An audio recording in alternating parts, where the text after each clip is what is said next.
Ahoy there, welcome back. I'm finally back from that tub of a vessel. No longer working on that piece of junk. Been there 3 times now. No more. That's my final trip on that thing. And I'll be starting my new job soon in about 2 weeks' time, just under 2 weeks' time. I'm not sure how I'm going to balance the whole working sort of 9 to 5, 5 days a week thing with the RC recording camera thing, but we'll figure that out. That's then. This is now. By the way, before we get into this video, some of you regular people might notice I have a different layout of the shelf with a new model on it. This is a Tamiya 6x6 G601. This is the King Yellow. This is the one that Matthew and I have been building together because he's got a Kong head 6x6, same chassis. We've been building them together for about 3 years now because he never shows up and we're doing a drinking game, the Tamiya drinking game. That's finally finished. It's finally done. That was done actually just before New Year there on the 30th of December. But we recorded that, then it was New Year, then it was Rachel's birthday, then I had to go offshore. So I haven't gotten around to editing that yet. I only just got back from the ship. So that'll come at some point. There's a lot of editing to do there. But if you're interested in seeing the 6x6, the G601 chassis and what I've done with my shell, etc. up close and do a separate video on that, let me know if you want to see that. Anyway, today's video is about this. I am going racing again in the first time in 17 years in any official capacity. 2005 was the last time I raced a car. In fact, 2004 was the last time I put enough meetings together to constitute a full season. I didn't really do very much in 2005. But I do want to go racing again. I'm really excited about it. I can't wait to build this and get racing again. It's going to be fantastic. Hope I'm still okay at it. We'll see. I did actually try and do this a few years ago, 3-4 years ago. Can't remember, 3-4, something like that. And I got a beautiful custom painted body shell, which you've not seen yet. I'll show you that when it's all finished. I also got this brand new motor. It was actually new on the market, straight new on the market when I got it. Sky RC Aries Pro version 2, which is it's the spec or stock class. So you're not supposed to have adjustable timing in this class, so that's fine. 13.5 ton brushless. But then that was it. That's all I got because it took me by surprise how much it was going to cost to put one of these together, as competently with decent electronics and all the rest of it. Because I'll be honest, as much as I'm looking forward to this, and it looks really trick. I mean, look at that. That looks really trick, really smart. They've sort of lost their original vision of what this class was supposed to be because it was supposed to be a budget alternative to touring cars. I wanted to race touring cars. I really did. I still want to race touring cars because they're my favourite. I just adore touring cars, but nobody does. Nobody races them. In Scotland, touring car scene is all but dead. Nobody does it. None of the clubs within any sort of driving distance that's acceptable from here do it. They all do GT12s. GT12 class is the class that's sort of taken over. Especially, mostly in the UK actually, not just Scotland, but all over the UK, GT12s are the biggest sort of on-road class. But the point was these were supposed to be a budget alternative to touring cars. Is that an ice cream van? It's February and freezing. Actually, no, that might be the fish van. Whatever. Anyway, they were supposed to be a budget alternative. Touring cars were expensive and complicated and fragile, and these were supposed to be much, much simpler. This actually evolved from the Mardave class, which used to be a flat sheet of steel with a gearbox on it. I mean, they were rubbish. But it's evolved into this. It has a sort of floating rear pan suspension, and I don't know if it's double wishbone at the front or it might be. I haven't really looked into it yet. But it is a lot simpler. 2-wheel drive, not 4-wheel drive, 12th scale, not 10 scale. But it certainly doesn't have independent suspension all round. And the point was, you were supposed to be able to get a full racing car running for £99. So everything you need to actually go, you're supposed to be able to get for £99. That was the original premise. This is the Atom 2. Previous to that was the Atom 1. And then before that was the Super Stocks, Schumacher Super Stocks. That was Schumacher's first GT12 car. And the Super Stocks had a fixed retail price of no more than £99. This is £225 retail now. So that £99 thing has been completely blown into the weeds.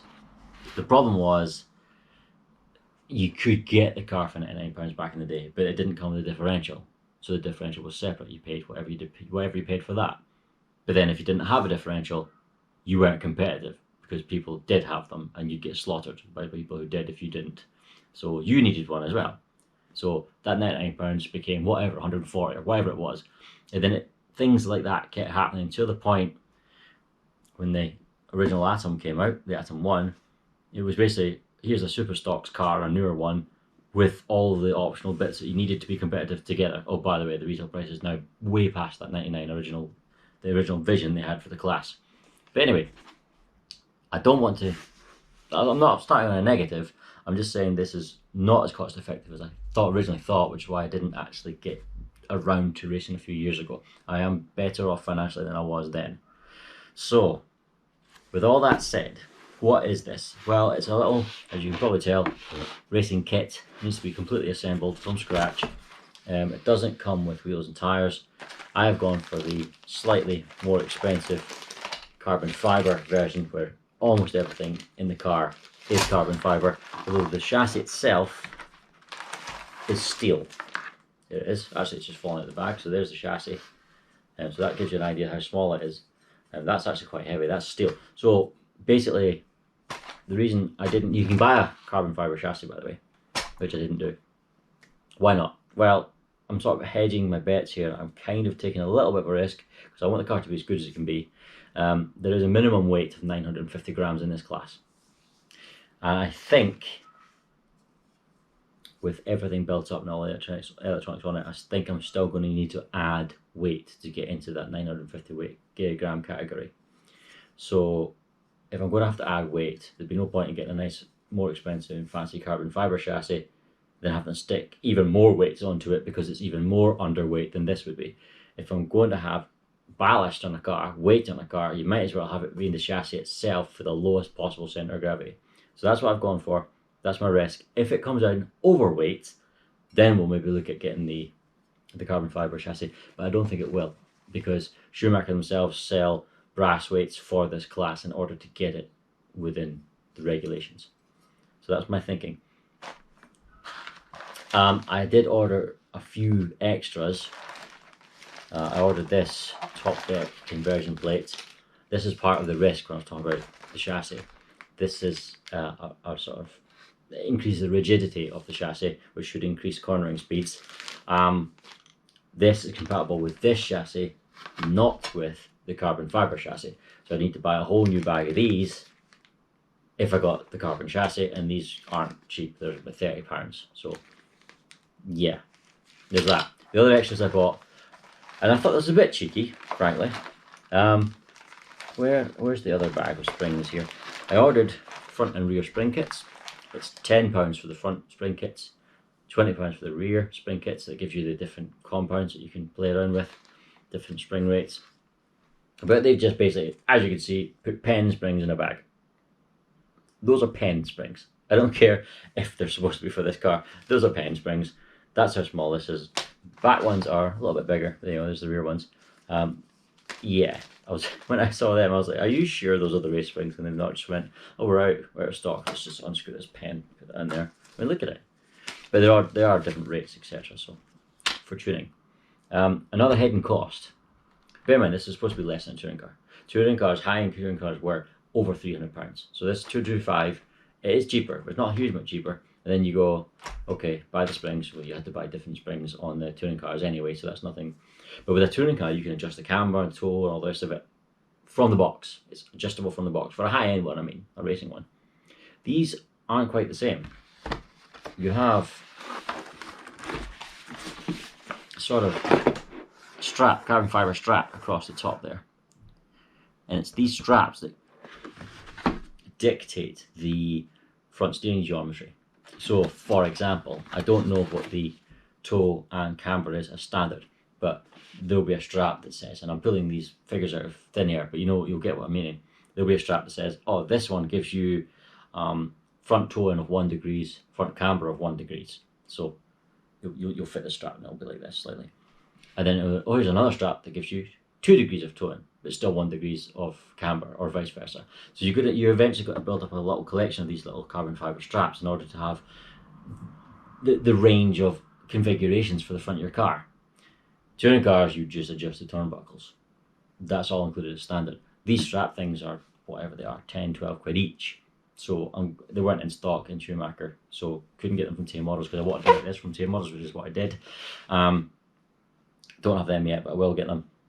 That's adding 10, 12, whatever it is, on each single configuration you can do, and there might be 10 of them. I don't know. There might be 5. I don't know. But the point is, quite quickly, you are getting up to the cost of a high-end touring car back in the day. So what happened to this cost-effective class? Goodness knows. But the racing looks fantastic. It looks really good. I don't know how I'm going to perform driving a small, simpler, rear-wheel drive car. But what can we do? There was a brass weight which I ordered, but it seems to have disappeared off Schumacher's website and Motorsport's website. Alan couldn't find it and I couldn't find it, so goodness knows, maybe it's having some sort of stock issue. And it was a weight that was shaped to the chassis, a very low down, very low centre of gravity.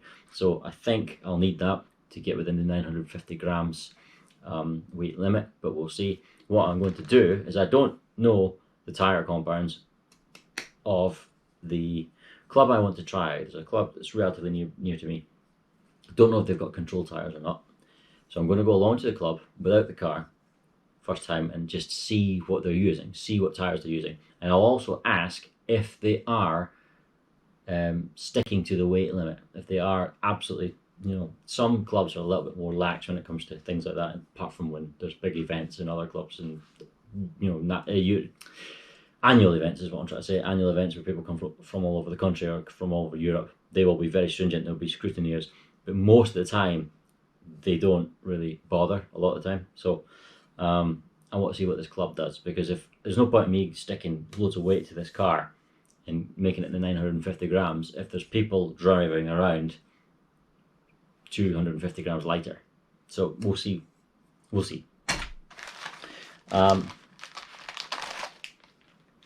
Yeah, nothing much more to say for the kit. Looking forward to putting it together. Don't know how it'll handle. There's a hair. Don't know how it'll handle, but we'll see. I do have a few things so far for it. I haven't bought the servo yet. I haven't bought the speed controller yet. I haven't bought the radio gear yet. I have bought the motor. I'll actually show you the motor. It's lovely. It's really nice. Really pretty motor. I really like it. You have all black electronics in this, with a sort of stealthy look. Look at this motor. How pretty is that? That's so nice. So nice. See, spec class 1. It's fixed timing. There is the timing adjustment you can see there, but they use the same can on both, but that can't be moved. So fine, no adjustable timing. I think that looks really pretty. And then, if you go to the scrutineering table, they'll see this great big word, spec. They'll know you can't change the timing. Incidentally, you need to get a blinky ESC, which is no turbo boost, which is fine. You can get one that can be enabled or disabled, which is what I'm going to do. Run it on blinky mode, which means no boost. Also, it's 1S. You need to get a 1S compatible ESC.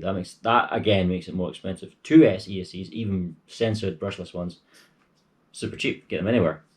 1S, not so much. 1S is almost exclusively racing, so they're almost exclusively expensive. Again, you're more driving the cost up. I think overall it'll be more expensive to build this than it would have been to build, even now, if I bought a high-end touring car to the same class as what I used to race, which used to be 27 turn brushed, which has evolved in 17.5 turn brushless, but it's the stock class. If I got stock class budget build for a touring car, high-end touring car, I reckon it'll come in less than this, just because we don't need things like bespoke 1S compatible ESCs. But anyway, this is a really nice motor. You can see it's got 2 sensor ports, one on the top there, one on the end there, so you can choose how your wiring goes. Just lovely, really nice looking. I like it a lot. It's probably the prettiest motor I own. Well, maybe not actually. I think the Trinity P2K Pro is probably one of the nicest motors ever. Anyway, these are my batteries. These are not the ones I ordered. These are LRP stock spec, 6200 milliamps, 120C forward. So that's quite serious. These have been rated as low center of gravity. Is it ultra low center? I think they call it. Graphene stock, ultra low, ultra LCG, so ultra low center of gravity. keeping the weight down low. That's good. Not the batteries I ordered. There you are. This is a one cell hard case. Has to be hard case. You have to have a hard case in this racing scene. You also need to have charging bags for your lipos. Makes all perfect sense to me. I ordered Reedies. What were they called again? Reedies, something or other. 6600 milliamps they were, but they were what they call high voltage lipos. These are 3.7 volt lipos, 3.7 volt per cell, which is normal. Fully charged, that's 4.2, normal. The high voltage ones are 3.8, but when they're fully charged, they're 4.35 rather than 4.2. So you get that 0.15 more voltage at fully charged with these high voltage lipos, which have, there's a few that have been approved by the VRCA for competition. And I tried to get some of these Reedies, but can't get them anywhere. They're sold out everywhere. You can get the other Reedies, which are bigger capacity, but they have a lower discharge rate, lower burst rate. So the other ones, the ones I wanted, had 115. Like I say, these are 120.